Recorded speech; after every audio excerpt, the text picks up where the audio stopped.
Maraming negosyo sa Pilipinas ang nakatayo pa rin sa kabila ng matitinding pagsubok na pinagdaanan. Sa katunayan, mayroon pa ritong 446 years na sa negosyo. Dumaan man ang World War I at II ay nariyan pa rin sila at naging parte na ng kasaysayan at kultura ng mga Pilipino. Ngayon ay samahan ninyo akong tuklasin ang 10 pinakamatandang kumpanya sa Pilipinas.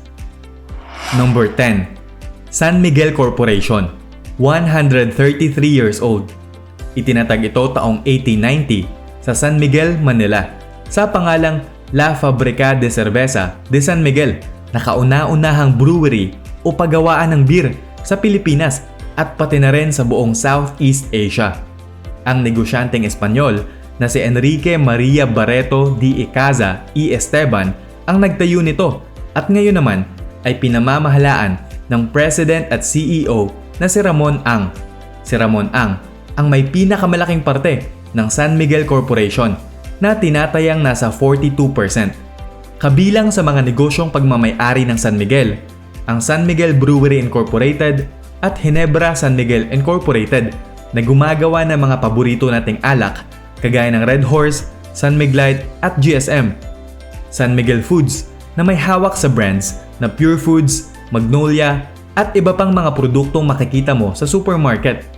SMC Global Power na isa sa pinakamalaking supplier ng kuryente sa bansa. Petron Corporation na pinakamalaking oil company sa bansa. SMC Infrastructure na tagapamahala ng auto-sweep RFID system ng mga expressway na sila rin ang gumawa. San Miguel Properties Incorporated na gumagawa ng subdivisions, condominiums at office buildings. Eagle Cement na ikalawa sa pinakamalaking gumagawa ng semento sa Pilipinas at Bank of Commerce. Number 9. Eastern Telecommunications Philippines Incorporated, 146 years old. Ito ang kauna-unahang telecommunications company sa Pilipinas na itinatag taong 1878. Ginawa ito para magbigay ng telegraphic services. Sa ngayon ay naghahatid ito ng broadband services sa mga negosyo at kabahayan sa Metro Manila, Cavite, Laguna, Baguio City, Cebu, Iloilo, Pampanga, Negros, Bicol at Tuguegarao. Pagmamay-ari na ito ngayon ng dalawang telecom giants na PLDT at Globe. Number 8. The Hong Kong and Shanghai Banking Corporation Limited o HSBC, 148 years old. Isang bangko na nagkaroon ng unang branch sa Pilipinas noong 1875 sa Binondo, Manila. Nagsimula ang banking business na ito sa Hong Kong noong 1865 at ngayon ay mayroon na silang 39 million customers sa 62 na bansa. Mas kilala ito ngayon sa Pilipinas sa kanilang credit cards, ngunit meron din silang iba pang produkto at serbisyo kagaya ng loans, mortgages, investment at online banking. Ang kanilang headquarters ay sa London, England. Number 7.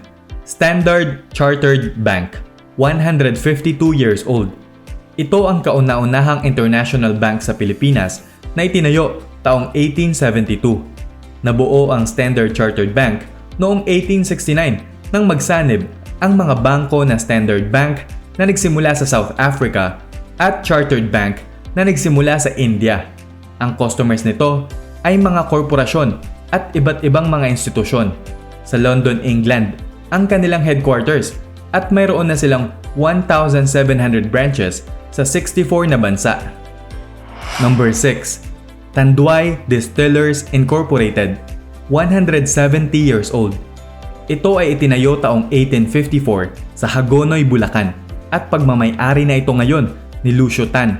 Sila ang gumagawa ng Tanduay Rum na number 1 rum hindi lamang sa Pilipinas kundi pati na rin sa buong mundo mula noong talunin nito ang Bacardi taong 2017. Ang Tanduay Rum ay binibenta na rin sa 18 pa na bansa. Pagdating naman sa bentahan ng lahat ng alak ay 1% lang ang market share nito sa Luzon, ngunit matatag naman itong number 1 sa Visayas at Mindanao sa 75% ng market share nito. Sa ngayon ay gumagawa na rin ito ng iba pang alak kagaya ng gin, whiskey, vodka at flavored drinks.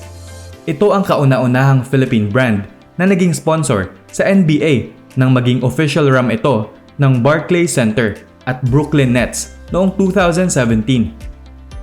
Number 5. Destileria Limtuaco, 172 years old.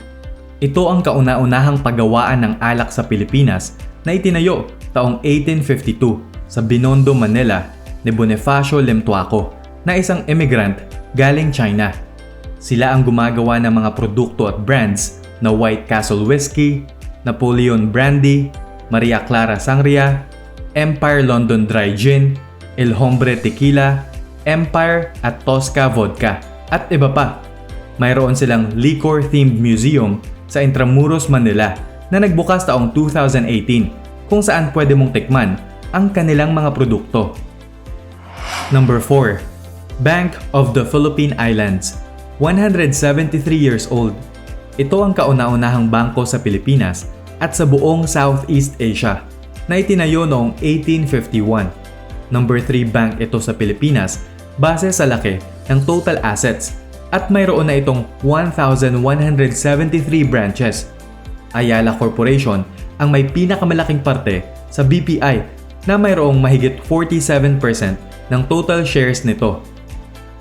Number 3. Ayala Corporation, 190 years old. Ang Ayala Corporation na pagmamay-ari ng Ayala family ay itinayo taong 1834 at pinamamahalaan na ngayon ni Jaime Augusto. Real estate ang pangunahing negosyo nila at kabilang dito ang mga kumpanyang Alveo Land, Ayala Land Incorporated, Avida Land, Amaya Land at Bella Vita na gumagawa ng mga mura hanggang sa pinakamamahaling subdivisions, condominiums at office spaces saan man sa Pilipinas. Mayroon din silang 40 na Ayala Malls sa bansa. Sa kanila rin ang ikatlong pinakamalaking bangko sa bansa na Bank of the Philippine Islands o BPI at ang pinakamalaking digital wallet na GCash. Ang telecommunications giant na Globe Telecom Incorporated ay sa kanila rin.